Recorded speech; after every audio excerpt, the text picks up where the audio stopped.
Good afternoon, boys and girls. Good afternoon, teachers and staff. I'm so delighted to be with you this afternoon. Today is Read for the Record. This is an international celebration called Read for the Record and Jumpstart to Reading. This is 2018, and of course our book is Maybe Something Beautiful. Each of you should have a copy of our book in front of you. You should have one in front of you. So we're going to go ahead and ask you to set your book down because I'm not going to hold it up today. We're going to be reading it together, boys and girls. Now remember, this book is a special book, and because our word is transformation this year, this could not have been a better selection. Way before Miss Hart and I picked that word transformation, Miss Conroy bought this book in July.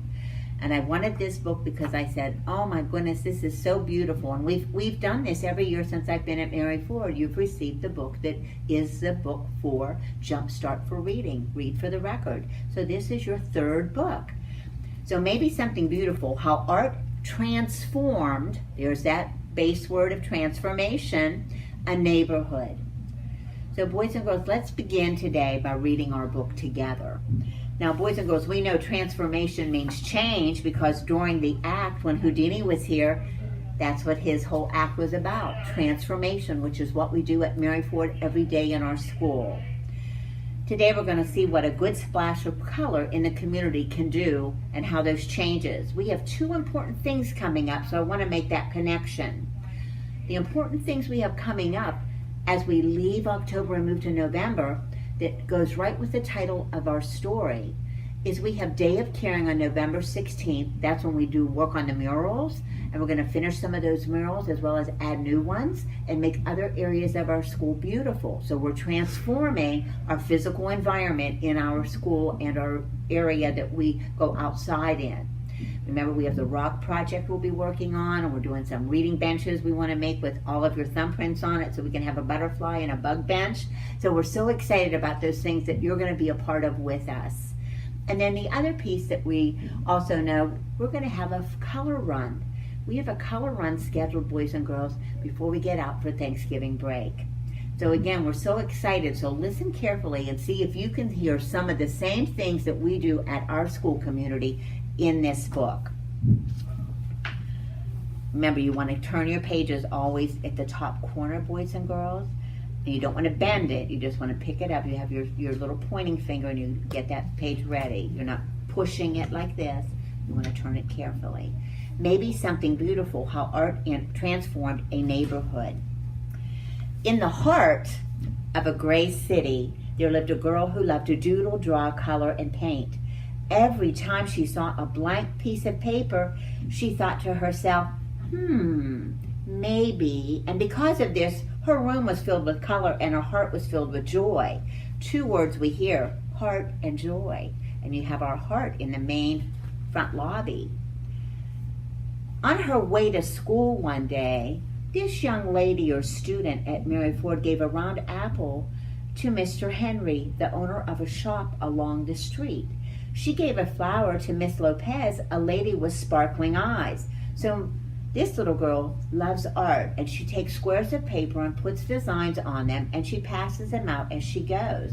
When we go back to look at that first page, she has them tied up, and we have ours with clothespins along our wall, boys and girls. So you see how that looks?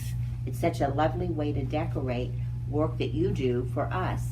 She gave a songbird to Mr. Sachs, and she gave a red heart to policeman Officer Knight, who walked up and down the streets to check on the children.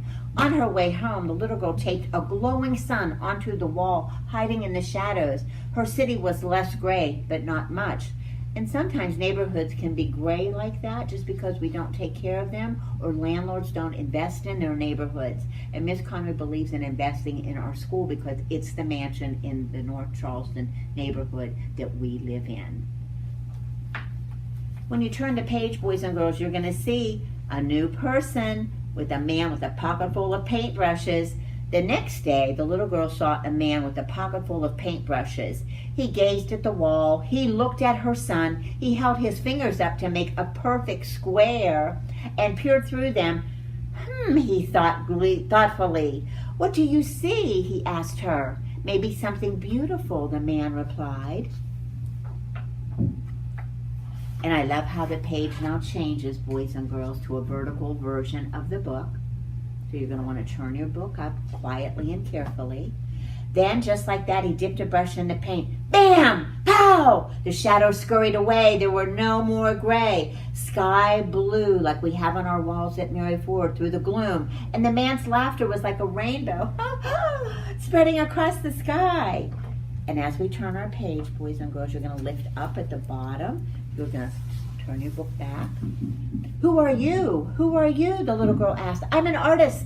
I am a muralist. I paint on walls. That's what a muralist does. I'm an artist too, she told him. And he handed the little girl a brush. The reason, boys and girls, I'm saying little girl, it could be little girl or little boy, meaning either you or you, a student in our school, could be this person in the book. He handed the little girl a brush. Then come on, let's paint. The little girl dipped the brush into the loudest color she saw. Wow-wee! The wall lit up like sunshine. As the man drew pictures on the bricks, the little girl added color, punch, pizzazz. Soon mixture sacks joined in. Then others came. Everyone painted to the rhythm of salsa, merengue, bebop. So everybody was moving outside with their paintbrush and making a beautiful, beautiful new mural.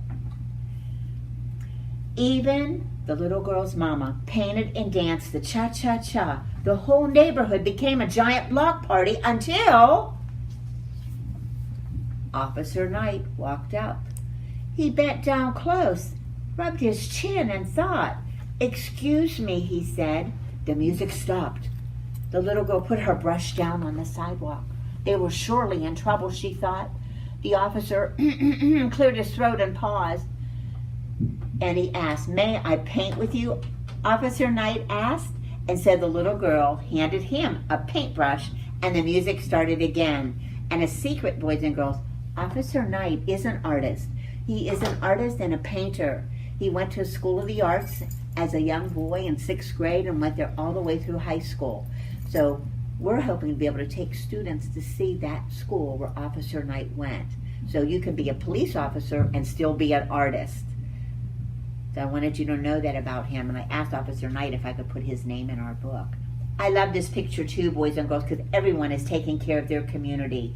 Teachers and papas jumped in, babies too. The little girl and the man handed out brush after brush after brush. Color spread through the streets, and so did joy. Everyone was feeling so good about caring and being kind and helpful to their community. Again, we have a vertical page, boys and girls. It's our second one in the book.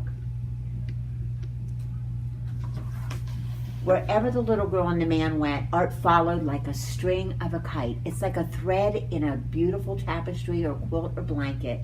After they colored the walls, they painted utility boxes, benches. They decorated the sidewalks with poetry and shine. And everyone danced. Together they created something more beautiful than they ever imagined. When their clothes were splattered with million colors, like we will have on Color Run Day, everyone sat down to rest except the muralist. His eyes sparkled. You, my friends, are all artists, he told them. The world is your canvas.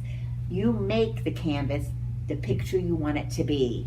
He smiled wide, pulled everything together in big sweeping motions. His paintbrush was like a magic wand. When he was finished, the little girl added one more bird way up in the sky. It looks like a peace dove, boys and girls, doesn't it? Maybe, she thought. Maybe, and she's thinking silently in her mind right now. And that's the end. It's allowing us to use our imagination. Can this be done? In our school, in our yard, in our North Charleston, in any school, in any neighborhood, anywhere. Can this be done? Boys and girls, thank you for reading this book with our whole school family today. Maybe something beautiful.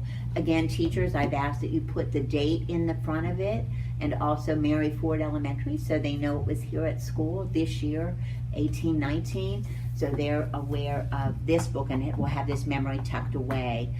Boys and girls, thanks for joining me this afternoon. It was my pleasure reading. Miss Freely is going to put in how many students read this book together this afternoon at 1:30. Thank you again for allowing me to do this. I'll see you on the news on Thoughtful Thinking Thankful Thursday. Enjoy the rest.